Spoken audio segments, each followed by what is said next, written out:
Blessed are the blameless in the way who walk in the law of the Lord. Blessed are they that search out his testimonies, with their whole heart shall they seek after him. Hello, Antiochian men. This is Michael Bocklig with another interview in our series of interviews on our Antiochian Men YouTube channel.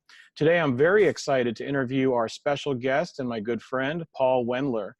He's president of our Antiochian Men chapter in Raleigh, North Carolina. Paul, thank you very much for joining us today.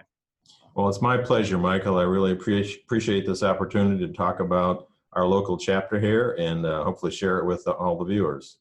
Definitely. Well, we met at the PLC this year in Raleigh, and I had the chance to speak with you a few times, and I've been looking forward to getting to know you even better. And the great thing about these interviews, at least for me, is that I get to know people better, and I know all of us in the Antiochian Men are able to get to know each other at the same time virtually. So why don't we just get started? The first question is, I was hoping you would just tell us a little bit about yourself, tell us about your family, what do you do for a living? How long have you been Orthodox, and what has that journey been like?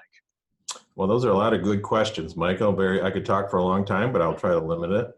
I'm actually an accountant. I work for a nonprofit organization in Raleigh, North Carolina. Been here almost 12 years and really love the work. I've been an accountant all my life, really, all my working life.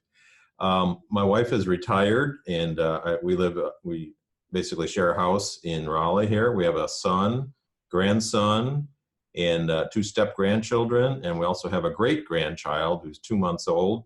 So the family is growing exponentially almost. We love our family and spend a lot of time with them. And we love the church, and we spend as much time as we possibly can in our All Saints Antiochian Orthodox Church in Raleigh. We went there 5 years ago in July because we knew somebody who had gone there, and we knew a little bit about it, had been associated with the Eastern Catholic tradition for a little while. My wife's Roman Catholic.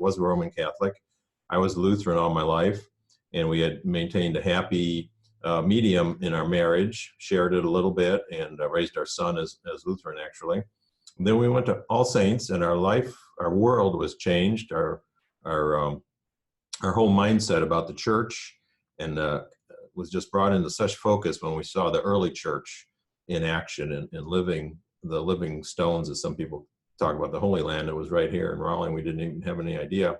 So we never went back to our other churches, really. We did say goodbye to friends and so forth, and within 5 months we were chrismated and became Orthodox. Been there it'll be 5 years in November when we were chrismated. And we've learned as much as we can about the Orthodox faith and gone to other churches. And as Michael will talk about, gone to the PLC and also the winter retreat last year, which was another stepping stone in becoming more closely connected to our Orthodox faith and tradition and the individuals and the people. So it's just been an amazing journey, really. Oh, that's wonderful. I did mention earlier that we met at the PLC. You mentioned it yourself. And I have to say that conference was just such a great experience. Just speaking from my own experience, I remember when we met, you were working behind I think it was the registration table, helping to get people checked in and registered for the different events. Would you mind sharing what it was like for your church to host the PLC this year and what that experience was like for you personally? It was an amazing experience. So we'd heard, at least 6 months before, maybe even longer than that we would be hosting it. All Saints had done it several years ago. It's been a while. And then all of a sudden I got a tap on the shoulder by the chairperson of the committee, who's a dynamo in our church. It's our deacon's wife. And she said, "Could you be on the committee?" And I thought about it, and I said, "Sure, I'm involved with some other things." And being on a committee doesn't sound like a big job. And then as we went along, and I realized that there was other tasks, including being in charge of registration and the money and the computers and stuff like that. And it wasn't just me, we had a team, but it was really a very fun time. And I'm very much a people person, which is unusual for an accountant. And getting to meet everyone as they came through and registered was just awesome. Had time to spend with all the vendors that were there and the clergy, and even, which is amazing to me, is to meet and get to know our bishop a little bit more, almost one-on-one or in small group type settings, which we'll talk about that in a little bit too. It was just an amazing experience. It's a lot of work. It was definitely worth the work. And I know it was talked about as being the largest one, and our bishop is trying to continue to grow these and bring our diocesan community together. And hopefully this was a good beginning of that initiative, and will be continued for many years in other churches as well. I feel like we could also, frankly, be a resource of how to do a good PLC, or what it takes. And hopefully the future churches that do it in the future will maybe share with each other what's involved. So it was just one of a kind thing. Yeah, I can even relate to what you said with the amount of work that's involved. You know, I was at the fall retreat just recently in Franklin, Tennessee, and Elias was originally planning to do the registration and the check-in, and he wasn't able to make it because of Hurricane Dorian. So he called me up and asked if my wife and I would be willing to help with the registration. And I thought, oh, sure, that sounds like it couldn't be too hard. It's just registration. But when we showed up, sure enough, it was quite a commitment. But, you know, it also brought a lot of joy for me personally to be able to serve the church in that way. Because if people like yourself and I, when we're called upon, don't step up, who will do it? I think you'd agree with that. There's so many little details that nobody would think about unless you're behind the scenes and trying to do it. But to me, it makes it the best experience for all the guests, and to make it run smoothly and make everyone feel like this was a professional organization or a professional event, really. So, and now you're experienced, so you will be called upon again, I'm sure, Michael. Yes, I know that now that I know how to do it, I can't make any excuses and say I don't. So, Yes, but it exactly. is a blessing. It's very rewarding as well, just to see, especially when people have a good time at a diocese event like that, like a PLC or a retreat. You and I, Paul, ran into each other at one of the events that was hosted by the Order of St. Ignatius. I really enjoyed that event, and I got to know several people from All Saints Church in Raleigh there. And I've always been aware that the Order of St. Ignatius as a whole has been around for a while. I knew a little bit about the organization, but not very much. That event was just so well structured, and it was a good introduction for anyone who wasn't aware of it or wanted to learn more. I was hoping you would maybe just share a little bit about what the Order of St. Ignatius is. What is the focus of that organization for some that may be watching this video and just aren't very familiar with it? Thanks, Michael. Well, that was just another one of those things that I found out that I was going to be helping plan and organize, and I'm very happy and glad to hear that it worked out for you and you felt you had a good time. I know it was pretty much a full house there, and that was a really nice opportunity to share what the organization is about. My mentor, and I'm going to talk about him a little bit later, I think in our interview too. His name was Ed Strange. He's now we celebrated 2 years since he went to be with the Lord, but the first couple years that Judy and I were at All Saints, he and his wife, well, they were our sponsors for one thing, as we were chrismated, and he was he had experience in a Protestant church as a younger man, being a pastor actually, and he was just bringing a lot of ideas that All Saints could use, and I think a lot of churches could use to organize the men. He was really the driving force of this men's group too, but I'm getting off. So he encouraged me to check out the Order of St. Ignatius. And when I realized, and of course reviewed the website, the worldwide reach of St. Ignatius and all the groups and the people that are helped from disasters and unfortunately war-torn areas as well, I just felt that, and I've always been this way, that we can't just be our own little church in Raleigh, but we need to be thinking about people worldwide, church members, Orthodox, and even non-Orthodox. So the mission of Order of St. Ignatius really spoke to me.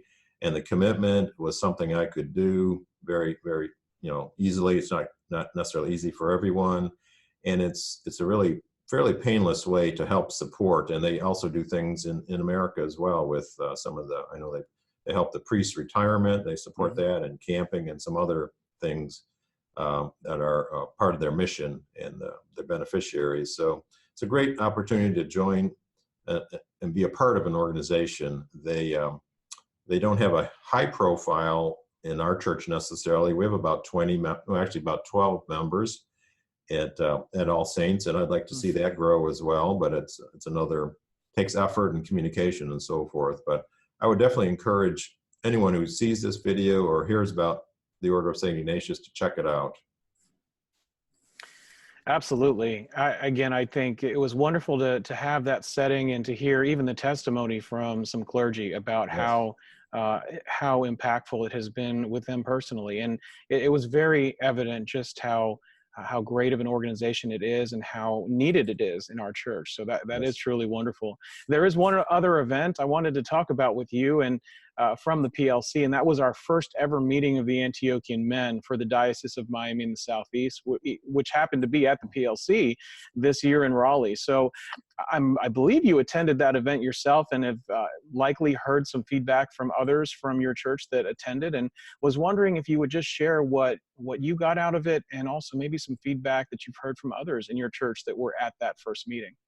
Yes, I did attend, and there were several other of our members there, although I will say I was surprised there weren't more men there. I was somewhat surprised about that, and maybe disappointed is the right word for it. Not knowing what to expect, I knew we needed to check it out and see what's going on with that. And it was already clear that there was a great interest from the men that were there, and then the discussion, the conversation that was had. The bishop was really leading it along with Elias. It's been in the background, starting to be formed, but now that we have, at that meeting, the officers were announced and some structure was put into place and stuff. So I think and now we've seen the evidence of that since the summertime, of how many things are happening, including these videos is a great example. The positive feedback from a couple of the guys, it was like, and our church, I should say, is well over 50%, maybe even as much as 70% converts. So they come from all different backgrounds and religious traditions. And most of them, those men, are used to some sort of organization that supports the men of another Protestant church or community of some kind.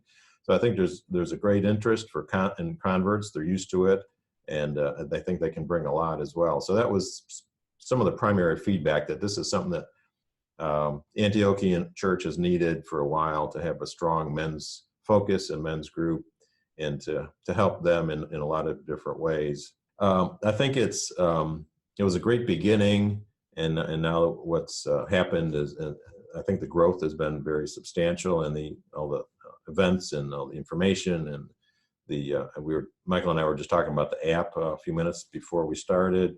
So it's really kind of crazy how much has happened in a short time.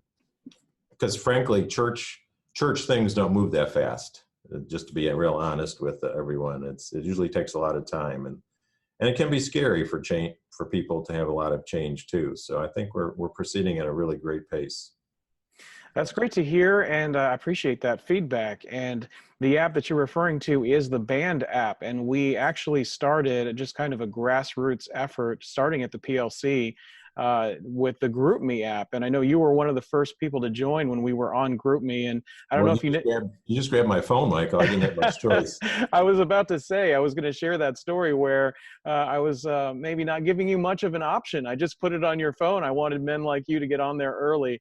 And, thank God it grew to, over 120 people. And Wow. we actually outgrew GroupMe, which is the functionality. And we were talking about that just before this interview. And now being on the Band app, it's great because we call it our Band of Brothers, which is a nice little, Yes. Catchphrase, but it's the truth. We're a brotherhood, and we are on the Band app, so why not call it the Band of Brothers? And I know that the people that have already signed up, the men that are on there, have really enjoyed the discussions that we've had, the regular posts, and even interaction from our bishop on Band, which to me is still kind of hard to get used to, and to really realize that he's that involved, which is a wonderful thing. It's something that I always dreamed of, and it's really fun to be a part of it now. So Yes. appreciate you sharing what you did. I know you're the president of your Amen group at All Saints Church. I know you have a group of men at your church. I did meet several of them at the PLC. I've gotten to know some of them really well. What are some of the things that the Amen group there has done together? Are there any successes that you've had that you can share that maybe might help inspire somebody in a different church to do something similar in their parish? Well, I'm going to refer again to my mentor, Ed Strange. He kind of put the bug in my ear. And then, so one evening we got a total of 4 guys together. This is the beginning of our Amen group, which wasn't called Amen, of course, back then. It was just a fellowship group of men. And so we went out for dinner at a cafeteria-style restaurant, the 4 of us, and talked about it, among other things. And somehow I got elected to be the there wasn't even a president. It was just sort of the leader of the group. And that was in December of 2015. Mm. And then I gradually evolved into a more regular fellowship time, basically for the men. We were sampling new restaurants and new beers or breweries and whatnot. And then we also worked in some service events. And and then we've done something for probably 6 to 8 times a year since that point in time. So there's been over 40 events of some kind since we first got going. One of the really nice things earlier on, and Ed was one of he was one of the main chefs, is we had a breakfast at church, and we had about 25 guys, and besides eating breakfast on a Saturday morning together, we also had the opportunity to share, if anybody wanted to, some things about either where they worked or their life to some degree, and what would they like to pass on to the men to try to get to know each other a little bit better. Like most churches, I think there was basically nothing organized for the men, so this took a little while to build, but that breakfast was really kind of a hallmark point or a benchmark to get that many together. The typical attendance in a fellowship event is between 15 and 20. Sometimes it's 12 to 15, but it's been pretty solid. I have an email list. That was one of the main things I took on to keep us connected, was to create an email list of all the men I could get emails for. And maybe your church has a better system for keeping track of their members. Ours has good points and bad points. But I was able to get the emails, and I have over 100 names on the email list, 100 email addresses. And so I keep them in touch of what we're doing as a group. And if they're interested, if they're available, they're welcome to join. And then as the bishop began to encourage the Amen group at the diocesan level, we went through the process of creating first we came up with bylaws, basically a constitution, and then an official name of the group. Our women's group has been the St. Thecla ladies group for years and years and years, and we're the St. Nicholas men's group of All Saints Church. And that was, I think, a nice point to have. So we had a meeting and we approved that, voted upon it. And we've also had some service opportunities. We've helped paint a parishioner's home. Several of the guys worked on a habitat build in Raleigh. We've done a fairly good sized cleanup. 2 years ago, there was a fairly good storm. I think it was one of the hurricanes that grazed Raleigh, and we had a fair amount of cleanup to do on the church grounds. So our mission is to fellowship and then to be open for service opportunities whenever possible. And in our phase will probably to move into more something along the spiritual side. We have not addressed that just yet. But I see that with a Band of Brothers, there's a lot of spiritual support and encouragement coming from that, with the readings of the day and quotes of the saints and so forth. So I know that's a really great thing to keep us always focused on those kinds of things in our daily life, because it's so easy to get distracted with work and family and money pressures and everything else. So that's a little bit about Band of Brothers, about the Amen group of All Saints. And it's actually, we're now in the second year. We're going to have our elections in the month at our next gathering in October, and we're going to be bringing on a younger man actually, which is something I've tried to encourage, is having this not just be all the older gentlemen of the church going and doing something, but get all ages.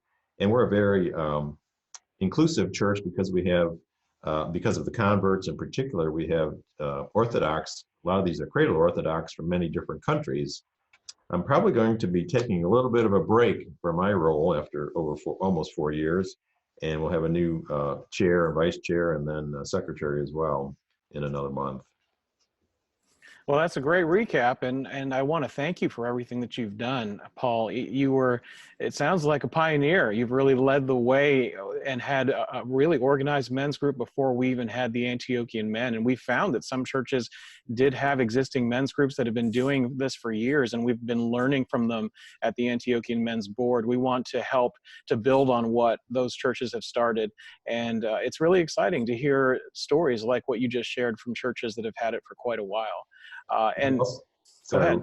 We also, at the winter retreat, I'll just throw in that there was a kind of a mini men's meeting with the bishop at that point last January in Atlanta, and there was several churches there that talked about these groups of guys that have been doing things together including service opportunities as well as fellowship things that, so I think there's been a lot of that, which I certainly didn't know about. So it's really great.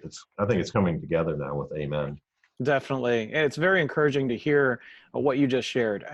Hearing the successes that you've had and being able to share some of these best practices is what the Antiochian Men is all about, connecting our churches and maybe giving some others some motivation to follow in the same path. That's something that I think is a great part of what we're doing. I also believe that one of the biggest reasons why the Antiochian Men is so desperately needed is the need for mentorship in our church. You know, Bishop Nicholas shared with us that 6 out of every 10 young men who leave for college, they don't return to the church. And when you think about that statistic, it's really scary. And it's truly the future of our church is what's at stake. How are some of the ways that the older men in our church, maybe even in your church that you've seen, can come alongside our younger men to help show them the way? I think that's really critical too. I think I'm glad you asked me about that. I've mentioned my mentor, Ed, that he passed away. He was to me, he was an older man, close to my father's age actually, but I'm not that young either, obviously. And I'd mentioned that having men of all ages in the group has always been a focus of mine. I'm trying to encourage them to. So when I say encourage, we have coffee hour after church, like most churches, and I try to circulate and grab every guy that I see. If he's a visitor, I try to get his email address, or if it's somebody that I've not talked to before, I try to make a connection with them. And I don't, it really, unfortunately, at the coffee hour, it's very evident where the different people segregate or congregate together, and it's this group and that group, and it's usually younger. So we have a lot of younger families, which is nice, and then some single people. Guys, I'm thinking of primarily, and then we have some college students, which is nice. We have, of course, several colleges around Raleigh, so it's good to see that young of, even if they're just visiting for once in a while, it's nice. And then there's the, excuse my French, but I'll say old timers. They've been around a long time, or they've known each other for a long time, and our church is just 27 years old going on, so that's not that long. But they've been some of these members have been here most of that time actually. So, and it's not like they don't get along, but it's just that who they're comfortable talking with. So I think breaking down barriers, it's something that I try to do individually, but if the men's group and the Amen can really accomplish that intentionally, it would be great. I think we've only scratched the surface of how we can build bridges and increase the community for the younger men, and let the older men do that as well. I mentioned Kevin. He's going to be coming on as the secretary. He's just over 30. In fact, he just got married as well, starting a new career. So I thought I'd ask him to take on this job as well. He's got to know that life is busy no matter what's going on. You got to be able to stretch a little bit more. But he's been very open to congregate, associating, going out for our events and getting to know all ages of the men and participating and talking and stuff. So. But that's not an easy thing for everyone. And so the more we can facilitate that and get the talkative ones to share with the not so talkative ones, and really encourage them to participate in things is going to be good for everyone, including the church. And hopefully this will continue to grow and inspire more men to be active, really. But I think, as you said, it's very important, and it's a scary statistic. And I think it's the older men's responsibility to do what they can, because we've done a lot of things. We've maybe raised our family, and maybe we're retired or on a glide path to retirement. So giving back to some of the younger guys and some of the groups at church, to me, is just something I want to do, and hopefully a lot of other guys would as well. So I'll get off my soapbox with that, Michael. No, absolutely. I think you hit the nail on the head. It's so important that we have good mentors in the church. And one of the reasons why I love talking to you at the PLC is that I just could tell, had such a wealth of experience in the church, and younger men like myself and other younger men, even younger than me, could really learn a lot from you and others that, have been in the church and have seen a lot. But we have very unique challenges for especially younger men these days in this modern world. One of that one of those things is technology, and we're trying to use the good parts of technology to help connect us. I've said that before, and we started on GroupMe. We mentioned that earlier. We've moved to the Band app, and you've even mentioned a couple of things that you really liked about having the Saint of the Day, for example, or the daily readings. Since I forced you to join GroupMe on day one, and since you've really seen it since the very beginning, I was hoping you would just comment a little bit more on what you liked about GroupMe, and then as we've transitioned to Band, the things that you maybe like about Band, and what you think it can do that's good for the Antiochian men. I think the communication daily or as often as possible is great. I'd actually been on, there's actually a Greek Orthodox app that would give the daily readings and some prayers and stuff, but this being basically pushed out to you is so much nicer to just open up the app and there's the readings and so forth. So making it pretty simple like that is always important in this day and age. People just don't necessarily take the time, even if it's not that hard of a thing to do. And then conversations. So I'm not, obviously I'm on Facebook and some other things, but I don't generally communicate back that way. I like to receive and learn and stuff. So, but for a lot of men and people that like to engage in two-way conversations, it looks like it's a very good opportunity and tool for that. So that's very positive. And I know there's been and I have not participated, but a virtual retreat, I think it was, or a Bible study. No, I'm sorry, maybe that's what it was. And I'm kind of curious how that went. I don't know if you want to get into that, Michael, but I was kind of thinking about that. Yeah, we actually just had our first ever Antiochian Men Bible study, a virtual Bible study that was done using Zoom, which is the platform we're using right now for this interview. And it has the ability for multiple people to log in from really anywhere. You can use your smartphone to log in. You can use a computer as long as you have internet access. And our first one was very recently here, actually last Thursday. And it's going to be on the third Thursday of every month. And Father Stephen DeYoung from Archangel Gabriel Church in Lafayette, Louisiana, has volunteered and is leading those virtual Bible studies. We had about 20 people show up for that first virtual Bible study, and I think that will grow as we continue. The nice thing, too, about it, Paul, is that we're recording those, and we're actually posting that on our YouTube channel. So you can share in your church, and anyone else that's watching this interview can tell others that those Bible studies, if you can't make it live or if you missed out and weren't able to join or didn't know about it, those are being recorded, and we have those on our YouTube channel, and it's on the Antiochian Men's website as well, where you can actually click on the video and watch the whole thing and get caught up. And it was really a wonderful thing. The virtual retreat, though, is something that is also coming up, and that will be on October the 20th. And that's something we're really excited about as well.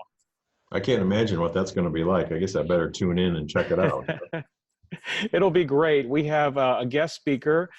Bishop Nicholas has given his blessing for Kevin Shear to be our guest speaker. He's the author of a book that's called Truly Human, Rediscovering Your Humanity in a Broken World. And he's actually a member of my church here at St. Nicholas in Springdale, Arkansas. So had a little bit of an inside influence there to try to get somebody for our first virtual retreat. But I do know he's very excited about doing it. And many men have already read that book and have just been raving about how good it is. It's a very simple book, very accessible. And the author himself is so personable, and I could listen to him talk for hours. I know I'm biased. He's from my church, but he leads our local community groups that we do here in Northwest Arkansas, and it's been a blessing to have him. So now I'm selfishly very excited that I get to help kind of show off one of the great talents that is a member of our church in a virtual retreat setting. And I'm hoping we can do more of these kinds of virtual events, because as I'm sure you know, Paul, there's some people that have to drive quite a ways to get to church, and they can't always attend some of these in-person events. Even local parish events, as you mentioned, it can be very challenging to get all of the men together. And, having an attendance of 20 or so men is actually very, very strong when you have 100 or so men that have different schedules and they have things going on in their lives. And in some cases, they may have to drive an hour and a half. It just may not be possible for them to do it. So these virtual events, I'm hoping, will continue to grow. I think that's a very good point that I didn't raise, that we do have a fair percentage of men, families that drive a pretty good distance definitely an hour and a half is not uncommon. So, Yeah. and so this is a great solution to that. Definitely. Well, I have one more question for you. And as you Sure. know, the Antiochian Men is still a relatively new organization in our diocese. We're really just getting started. I'm sure you feel a lot of excitement about what lies ahead for all of us at the Antiochian Men. What are some of the things that you and other men from your church are most looking forward to with Amen and the future of our organization? Well, you've started so many things already, Michael. It may be hard to top them, but I Don't think be we're so sure. good. We're going to be very anxiously awaiting some new things.